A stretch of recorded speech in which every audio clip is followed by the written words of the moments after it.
Elena traversait la rue en courant, trempée par l'averse soudaine et serrant son sac à main en lambeaux contre elle, lorsque cela arriva. Une élégante voiture noire fila au coin de la rue, ses pneus crissant sur la route mouillée. Soudain, tout devint noir. Lorsqu'elle ouvrit les yeux, des lumières vives et un visage inquiet, mais incroyablement beau, planèrent sur elle. C'était la première fois qu'elle voyait Léon, jeune, puissant et visiblement bouleversé. Son cœur battait plus fort que jamais depuis des années. Il n'avait jamais frappé personne auparavant. Lorsqu'il vit la fillette affalée sur le trottoir mouillé, inconsciente et légèrement ensanglantée, la panique s'empara de lui. Au lieu d'appeler les secours, il fit une bêtise. Il la prit dans ses bras et la conduisit directement chez son médecin, terrifié à l'idée qu'elle ne survive pas et qu'on lui en fasse porter le chapeau. Elena se réveilla dans une somptueuse chambre d'amis, désorientée et bouleversée par le luxe qui l'entourait. La douleur dans sa jambe était vive, mais rien comparé à la peur de se retrouver dans un endroit inconnu. Quand l'homme qui l'avait frappée est entré, elle ne l'a pas reconnu tout de suite, jusqu'au flashback. « Tu m'as frappé » a-t-elle murmuré. Léon avait l'air coupable. « Oui, et je m'occuperai de tout. Promis. » Elena voulait porter plainte, mais elle n'en avait ni les moyens ni le courage. Léon lui proposa alors une solution qu'elle ne pouvait refuser. Un séjour chez lui jusqu'à sa guérison, avec un suivi médical complet. Elle tenta de refuser, blessée par son orgueil, mais sa jambe inerte lui rappela qu'elle n'avait pas vraiment le choix. Elle n'avait plus de maison où retourner après avoir été chassée par sa belle-mère la semaine précédente. Léon, lui, ne comprenait pas pourquoi il n'arrivait pas à la sortir de son esprit. Elle n'avait rien à voir avec les femmes glamour de son entourage. Elle était vraie, brute, et ses yeux brûlaient de force malgré sa fragilité. Il se disait que c'était de la culpabilité, rien de plus. Mais sa façon de l'entourer, de veiller sur ses moindres besoins et même de se disputer avec sa gouvernante pour son confort prouvait le contraire. Au fil des jours, Elena commença à découvrir une autre facette de Léon. Derrière ses costumes coûteux et son air froid se cachait un homme au regard hanté. Il ne parlait jamais de sa famille ni de son passé. Elena savait qu'il valait mieux ne pas poser de questions. Mais chaque nuit, elle l'entendait arpenter le couloir avec agitation, comme si le sommeil lui refusait la paix. Au bout de 2 semaines, Léon lui dit de s'habiller, ils allaient dîner. Elena Franca, les sourcils. Je ne possède rien de beau. Quelques instants plus tard, une robe apparut dans sa chambre, en soie, élégante et vraiment chère. Ses mains tremblaient en la touchant. Était-ce une autre manifestation de son étrange gentillesse, ou quelque chose de plus? Le dîner eut lieu dans un restaurant chic sur un toit où tout le monde semblait le connaître. Elena se sentit mal à l'aise, mais le regard doux de Léon la rassura. À mi-chemin du repas, une femme en rouge s'approcha et gifla Léon. « Tu m'as remplacé par elle » cracha-t-elle, les yeux rivés sur Elena. Des hoquets de surprise les entourèrent. Elena se figea. Léon ne broncha pas. On avait terminé depuis longtemps. La femme s'éloigna en trombe, et Elena resta assise en silence, sa fourchette intacte. « C'est ça, ta blague » demanda-t-elle doucement. Léon soupira, elle avait besoin de voir que j'étais passé à autre chose. Elena le fixa du regard. « Mais je ne suis pas ta petite amie. »« Non, » dit-il avec un regard qui s'attarda un peu trop. « Mais j'aimerais que tu le sois. » Le lendemain, Elena tenta de prendre ses distances, mais Léon l'en empêcha. Il arriva avec son petit déjeuner et insista pour manger avec elle. « Je suis désolé pour hier soir, » dit-il. « Je ne voulais pas t'entraîner dans mes mésaventures. » Elena garda le silence, essayant de lire entre les lignes. Pourquoi un milliardaire passait-il autant de temps avec une pauvre fille qu'il avait renversée avec sa voiture? Plus tard dans l'après-midi, elle entendit Léon au téléphone. « J'ai dit non. Je ne l'épouserai pas pour une fusion. » Il a raccroché et s'est retourné pour voir Elena qui l'observait. « Que as-tu entendu? Ça suffit, » murmura-t-elle. « Ils veulent te forcer à épouser quelqu'un pour de l'argent? » Il acquiesça. « Mais je préfère être avec quelqu'un qui me fasse me sentir à nouveau humaine. » Elena détourna le regard. « Je ne suis pas cette fille. » Mais Léon s'approcha. « Alors pourquoi je n'arrête pas de penser à toi? » Sa voix était douce, mais elle embrasa sa poitrine d'un feu qu'elle ne pouvait expliquer. Elle ne savait pas si c'était de l'amour ou juste de la confusion, mais elle ne pouvait nier une chose. Sa vie n'était plus ordinaire. 3 semaines après l'accident, Elena marchait, à nouveau en boitant. Léon lui proposa une conversation sérieuse. « Épouse-moi, dit-il soudain. Elena a failli laisser offert. Pardon? Un faux mariage, a-t-il précisé. Juste pour me débarrasser de ma planche. En échange, je te trouverai tout ce que tu veux, un appartement, un commerce, peu importe. Elena était furieuse. Alors, je suis un instrument maintenant, mais plus tard, allongée dans son lit, les yeux rivés au plafond, elle réalisa que l'offre était alléchante. Elle n'avait ni famille, ni foyer, ni avenir. Peut-être que ce faux mariage pourrait changer son destin. Elle accepta, mais à une condition. Pas de contact, pas de mensonge, pas d'attente. Le mariage fut une affaire privée, avec juste une rapide inscription au tribunal et quelques photos pour la presse. Elena était resplendissante, et Léon semblait partagé. De retour chez eux, mari et femme, elle remarqua que quelque chose avait changé dans son regard. Il ne faisait pas semblant, et c'était cela qui l'effrayait plus que tout. Juste au moment où Elena pensait pouvoir gérer cet arrangement, l'ex-fiancé de Léon revint. Tasha était belle, impitoyable, et se comportait comme si le monde lui appartenait. Elle débarqua sans invitation, entrant dans le manoir de Léon avec un sourire narquois qui fit dresser les cheveux sur la tête d'Elena. « Tu es vraiment déclassée, » dit-elle en la toisant comme une ordure. Léon ne supportait pas ces insultes. « Surveille ton langage, Tasha, grommela-t-il. Elena est ma femme maintenant. » Mais Tasha ne recula pas. « Tu crois qu'elle t'aime? Elle est là pour ton argent, comme toujours. » Elena essaya de s'éloigner, mais Léon lui attrapa la main. Elle ne ressemble à personne. Plus tard dans la soirée, Elena lui demanda « Et si elle avait raison ?» Léon se tourna vers elle, la voix basse et sérieuse. « J'ai été entouré de mensonges toute ma vie. Mais avec toi, c'est la première fois que je n'ai pas envie de faire une transaction. » Ces mots la touchèrent au cœur, mais elle se rappela que c'était faux. Temporaire. Rien de plus. Par une nuit d'orage, Elena entra par hasard dans le bureau de Léon. Elle s'apprêtait à partir quand quelque chose attira son attention. Une photo d'une femme et d'un enfant, cachés dans un tiroir. Sa curiosité l'emporta. Avant qu'elle puisse refermer le tiroir, Léon apparut. Son visage s'assombrit. « Pourquoi tu fouines ?»« Je ne fouinais pas, » balbutia-t-elle, mais le mal était fait. Léon prit la photo et sortit en silence. Plus tard, il frappa à sa porte. C'était ma sœur et son fils. Ils sont morts dans un accident de voiture que j'ai causé il y a des années, avoua-t-il, la voix brisée. C'est pour ça que j'ai paniqué en te percutant. Je ne pouvais pas survivre à la perte d'une autre vie innocente. Elena avait mal pour lui. Elle lui prit doucement la main. Ce n'était pas ta faute. Pour la première fois, Léon paraissait vraiment vulnérable. Et à cet instant, elle réalisa que derrière tout cet argent et cette arrogance se cachait un homme dont la culpabilité était plus profonde qu'elle ne l'aurait jamais imaginé. Un matin, Elena faisait ses courses avec une femme de ménage lorsque le chaos s'installa. Quelqu'un avait secrètement pris des photos d'elle dans un magasin de bonnes affaires, prétendant que la femme de Léon était une croqueuse de diamants qui se faisait passer pour pauvre pour attirer la sympathie. Les médias l'ont démoli en quelques heures. Les gros titres s'emballèrent. Léon était furieux. « Qui a fait ça ?» hurla-t-il à son équipe de relations publiques. Elena le supplia de laisser tomber. Plus on se battra, plus ils insisteront. Ça finira par s'apaiser. Mais Léon n'était pas du genre à laisser les choses aller. Il lança sa propre enquête, déterminé à découvrir qui était derrière cette campagne de diffamation. 2 jours plus tard, son assistant lui révéla le nom de Tasha. Elle avait divulgué les photos à un tabloïd en échange de publicité. Léon l'a confrontée devant les membres de son conseil d'administration, dénonçant sa trahison.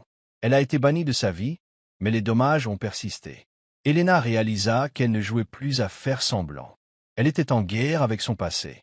La relation d'Elena et de Léon était une danse prudente de limites et de sentiments non exprimés. Mais une nuit tranquille sur le balcon, après une longue journée chaotique, quelque chose changea. Le clair de lune les enveloppa comme un sort, et Elena rit à une bêtise de Léon. Il la regarda, le regard doux. « Tu devrais rire plus souvent, » murmura-t-il. « Ça te va bien. » Elle sourit, et avant qu'elle puisse répondre, ses lèvres effleurèrent les siennes, douces, incertaines, et pleines de plus que du désir. Elle se figea, puis se laissa aller au baiser, ses mains trouvant sa poitrine comme si elles y étaient à leur place. Lorsqu'ils se séparèrent enfin, l'air entre eux était électrique. « Ce n'était pas prévu, » dit-elle à bout de souffle. La voix de Léon était rauque. « Alors, réécrivons le contrat. » Et pour la première fois, Elena se demanda si ce faux mariage ne se transformait pas en quelque chose de dangereusement réel. Les choses prirent une tournure sombre lorsqu'Elena reçut un mot anonyme lui disant « Quitte-le ou tu le regretteras ». Elle essaya de le cacher à Léon, mais il vit l'inquiétude sur son visage et exigea de savoir. Lorsqu'elle le lui montra, son expression devint menaçante. « Quelqu'un veut te faire du mal pour m'atteindre ».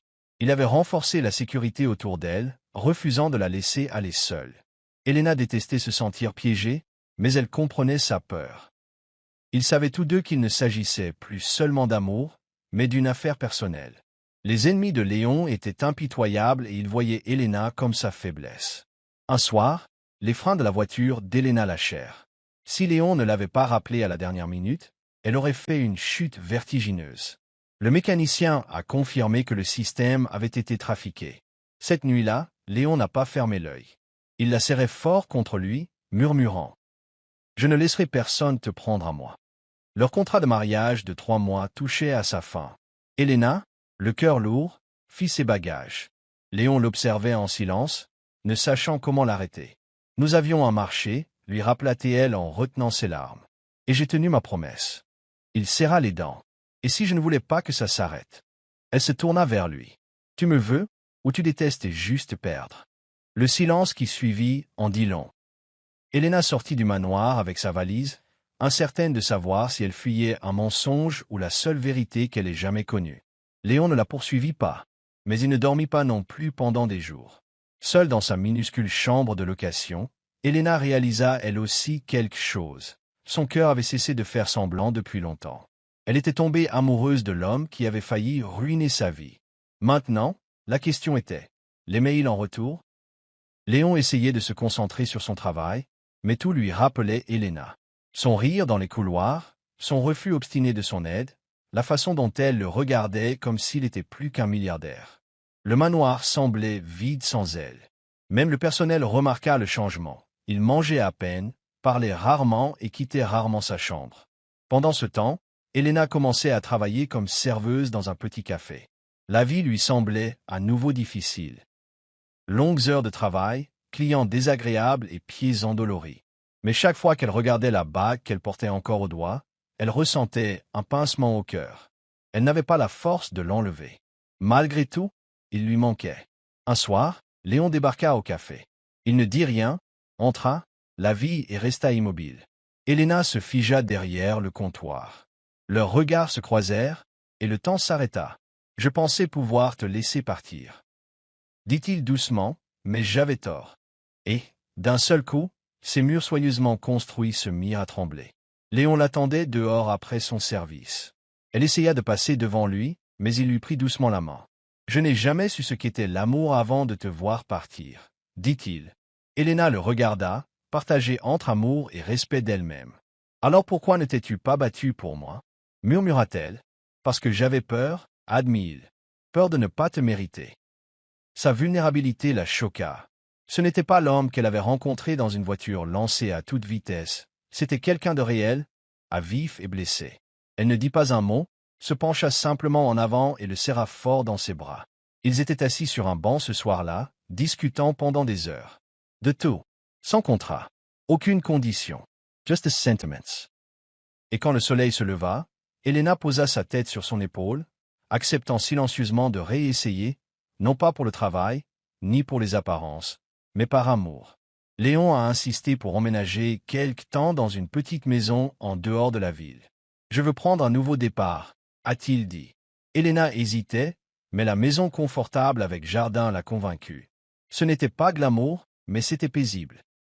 Pour une fois, ils cuisinaient ensemble, riaient sans caméra et vivaient comme un vrai couple. Ils se disputaient, bien sûr, pour des bêtises comme qu'ils laissaient la vaisselle ou quel film regarder, mais cela leur donnait un sentiment de normalité. Elena vit Léon détendu pour la première fois. Pas de réunion du conseil d'administration, pas de gros titres, juste un homme qui essayait de s'améliorer. Mais le monde extérieur n'était pas prêt à les laisser faire. Un après-midi, des journalistes se présentèrent à l'entrée. Un nouveau scandale se préparait, et cette fois, il ne la concernait pas. Quelqu'un avait divulgué le secret de famille de Léon. Une bataille successorale majeure s'annonçait, menaçant de détruire la paix qu'il venait d'instaurer. Le défunt père de Léon avait laissé un second testament qui désignait le demi-frère illégitime de Léon comme héritier principal.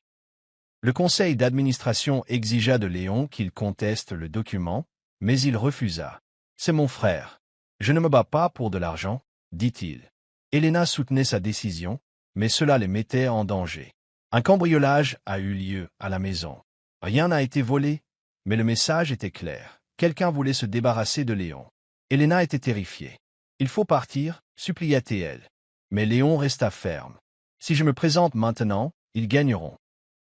Je ne vivrai plus dans la peur. » Alors ils sont restés, mais avec plus de précaution. Helena remarqua que Léon écrivait quelque chose tous les soirs. Lorsqu'elle lui demanda, il répondit que c'était une lettre pour son avenir, au cas où, ajouta-t-il avec un sourire triste.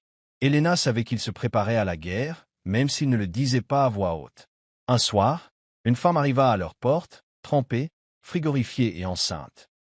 Elle prétendait être l'ancienne assistante de Léon et affirmait que l'enfant était de lui. « Look her, dit Helena, assis Sarah. » Léon parut abasourdi, mais la prit à l'intérieur.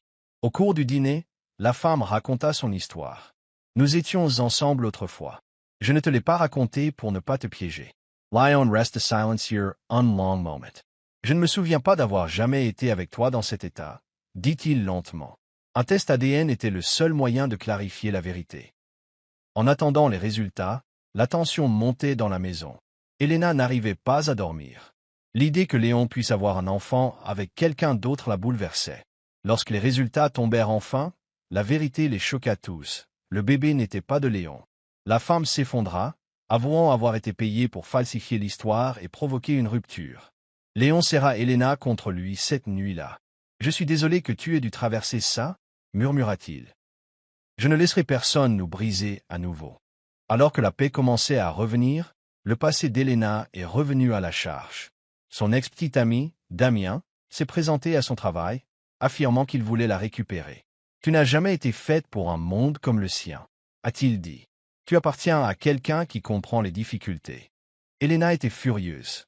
« Tu m'as quitté alors que je n'avais plus rien. » Damien n'a pas abandonné facilement. Il commença à apparaître partout, à laisser des mots, à envoyer des fleurs, et même à mentir à ses collègues en prétendant que Léon était violent. Lorsqu'Helena l'a confronté en public, Damien lui a fermement saisi le poignet. Avant qu'il puisse dire un mot, Léon est apparu et l'a frappé en pleine mâchoire. Plus tard dans la soirée, Helena demanda à Léon « Pourquoi les gens essaient-ils sans cesse de nous séparer ?» Il répondit doucement « Parce que ce que nous avons leur fait peur. » Ils ne peuvent pas comprendre comment quelque chose d'aussi réel a pu naître d'une chose aussi mauvaise. Elle se pencha vers lui, sachant au fond d'elle qu'elle se battrait pour cet amour, peu importe qui tenterait de le détruire. Un matin, Léon emmena Helena dans un entrepôt privé. « Je travaille sur quelque chose pour toi, » dit-il. Lorsque les portes s'ouvrirent, Helena haleta. À l'intérieur se trouvait un grand espace, magnifiquement conçu et entièrement équipé pour un studio de création de mode. « Tu as dit un jour que tu voulais créer. Je t'ai écouté, » a-t-il dit en souriant. Elle était bouleversée. « Je ne veux pas de ta pitié. » Léon avait l'air blessé. « Ce n'est pas de la pitié. C'est de la foi. Je crois en toi. » Les mains tremblantes, elle entra et observa autour d'elle. Les machines, les tissus, l'espace, tout était parfait. Pour la première fois, elle osait à nouveau rêver. Helena se consacra à la création. Les jours se transformèrent en nuit, et Léon la soutint à chaque pas. Ils devenaient plus que des amants, ils étaient devenus partenaires. Mais alors que ses rêves prenaient forme, un nouveau problème surgit. L'un des membres du conseil d'administration de Léon menaça de divulguer d'anciennes images de surveillance de la nuit de l'accident, les déformant pour faire croire qu'Helena s'était jetée sous la voiture pour de l'argent. Les images se répandirent rapidement. Recadrée et manipulée, elle présentait Helena comme une intrigante qui simulait l'accident pour obtenir une compensation. Les trolls en ligne ont inondé les réseaux sociaux de son studio, et son équipe a commencé à paniquer. Un soir, Helena s'est effondrée, tremblante. Ils ne me verront jamais plus que comme la pauvre fille qui a eu de la chance. Léon l'a soutenue, refusant de la laisser abandonner. Il a organisé une conférence de presse, une conférence qu'il n'avait jamais prévu de refaire. Devant des dizaines de caméras, il a raconté la véritable histoire. Je l'ai frappé, je l'ai sauvé, et puis je suis tombé amoureux d'elle. Elle ne demandait rien. Je lui donnais tout, sans hésiter. Son honnêteté crue a changé la donne. La sympathie du public s'est à nouveau portée sur Elena, et son studio a reçu un soutien massif du jour au lendemain. Mais si le monde a recommencé à les croire, les auteurs de cette campagne de diffamation étaient loin d'en avoir fini. Et leur coup suivant fut bien plus dangereux. Il se produisit de nuit. L'atelier d'Elena, son rêve, fut incendié. Elle a reçu l'appel et s'est précipitée sur place, mais elle a vu l'incendie de l'extérieur, le visage ruisselant de larmes. L'incendie était clairement criminel. Les images de sécurité ont filmé une silhouette masquée versant de l'essence, mais son identité est restée secrète. Léon l'entoura de ses bras tandis que les pompiers luttaient contre les flammes. « Nous reconstruirons » murmura-t-il. Mais Elena était dévastée. Et s'ils s'en prennent à nous ensuite? Léon resserra son étreinte. Alors laisse-les faire. Je te protégerai de toutes mes forces. Cette nuit-là, ils ne dormirent pas. Ils restèrent assis en silence, les mains jointes, regardant le soleil se lever à travers leurs yeux pleins de larmes. Ce qu'ils avaient construit venait d'être réduit en cendres, mais leur amour, mis à l'épreuve encore et encore, était plus fort que jamais. En rangeant de vieux dossiers dans le manoir, Elena trouva une lettre cachée, adressée à Léon par sa mère. La curiosité la rongea. Elle la montra à Léon, qui se figea en voyant l'écriture. « Je n'ai jamais vu ça » murmura-t-il en l'ouvrant d'une main tremblante. La lettre révélait une vérité que Léon ignorait. Sa mère avait été contrainte de quitter son père à cause des cruelles traditions commerciales de la famille. Elle avait prévenu Léon que si jamais il trouvait l'amour, il ferait tout pour le détruire. « Ton cœur est ta faiblesse et ta force », avait-elle écrit. Léon fixa ces mots un long moment, puis regarda Elena. « Ils ont essayé de me briser à cause de toi, car ils savent que tu es ma force. » Elena lui prit la main. « Alors, arrêtons de jouer la défensive. Il était temps de passer à l'offensive et de dénoncer tous ceux qui voulaient les séparer. » Léon organisa une réunion avec le conseil d'administration et tous les principaux actionnaires de l'empire familial. Elena se tenait à ses côtés, vêtue non pas de vêtements de marque, mais de sa propre création, preuve de sa force. Alors que Léon entrait dans la grande salle, des murmures se répandirent. Il n'avait pas l'habitude de le voir avec elle, pas comme ça. Il lança un dossier sur la table. À l'intérieur se trouvaient des documents, des images, des enregistrements vocaux, des preuves de sabotage, de mensonges, de manipulation et même d'incendies criminels. Tous les indices pointaient vers son oncle, Grégory, l'homme qui avait toujours souri à Léon tout en complotant dans son dos. « Tu as essayé de détruire la femme que j'aime, » dit Léon froidement. « Maintenant, je vais détruire ton influence. » Grégory rit d'un air moqueur jusqu'à l'arrivée de la police. « Tu ne t'en tireras pas comme ça, mon neveu. » Mais Léon n'a même pas bronché. « Tu as oublié qui m'a élevé. J'ai Joe Sale. C'est maintenant mon tour. » Le conseil a voté à l'unanimité pour retirer tous ses pouvoirs à Grégory. C'était fini. Du moins, c'est ce qu'il pensait. Elena rentrait chez elle après une course rapide lorsqu'une camionnette s'est arrêtée à côté d'elle. Avant qu'elle puisse crier, des mains l'ont attrapée et l'ont tirée à l'intérieur. Quand Léon a reçu l'appel, il a perdu la tête. « On a pris ta petite femme » a dit l'interlocuteur, la voix masquée. « Tu veux la récupérer? Viens seul. » Léon n'en parla à personne. Il se rendit seul sur les lieux, sans armes, avec pour seul bagage sa rage et son désespoir. Dans un entrepôt abandonné, il trouva Elena attachée à une chaise. L'homme qui avait incendié le studio, le bras droit de Grégory, l'attendait. « Une balle et elle est morte » dit-il d'un air suffisant. « Léon, est-ce avance? Prends-moi plutôt. Laisse-la partir. » L'homme hésita. Cette pause fut tout ce dont Elena avait besoin. Elle repoussa la chaise d'un coup de pied, le déséquilibrant. Léon bondit et le plaqua au sol. Les sirènes de police hurlaient au loin. L'assistant de Léon avait localisé son téléphone et envoyé de l'aide. Elena courut se jeter dans les bras de Léon tandis que les renforts arrivaient. « Je croyais t'avoir perdu, » murmura-t-il en tremblant. « Pas question, » répondit-elle, essoufflée.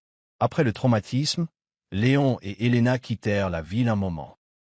Ils séjournèrent dans un cottage côtier tranquille où le temps s'écoulait lentement et où la paix les trouvait enfin. Ils nageaient dans l'océan, préparaient des repas simples et s'allongeaient sous les étoiles, laissant le silence parler quand les mots ne le pouvaient pas. Léon luttait contre la culpabilité. « Tu as failli mourir à cause de moi. » Elena prit doucement son visage entre ses mains. J'ai survécu grâce à toi. Ils se sont remis dans les bras l'un de l'autre, redécouvrant le rire, la confiance et ce que cela signifiait vraiment de choisir quelqu'un chaque jour, non pas par hasard, mais par amour. Une nuit, tandis que les vagues s'écrasaient doucement, Léon s'agenouilla, tenant une petite bague. Pas de contrat, pas d'accord, juste de l'amour. Épouse-moi, pour de vrai cette fois. Les larmes emplirent les yeux d'Helena tandis qu'elle hochait la tête. Oui, 1000 fois oui.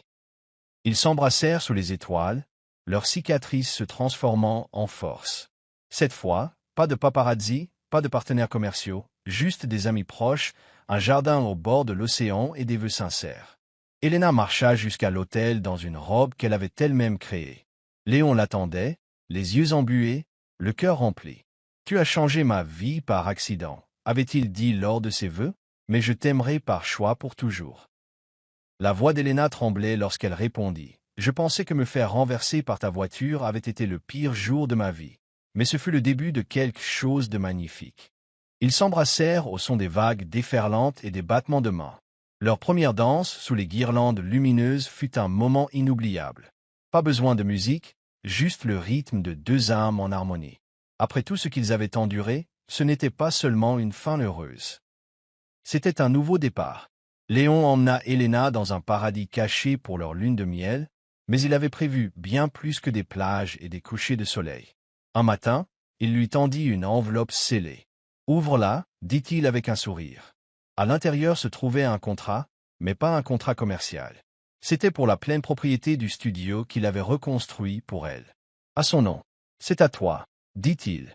Sans engagement. « Je crois en ton rêve. » Helena pleura, bouleversée. « Tu n'étais pas obligé de faire ça. » Il a souri. « Moi non plus.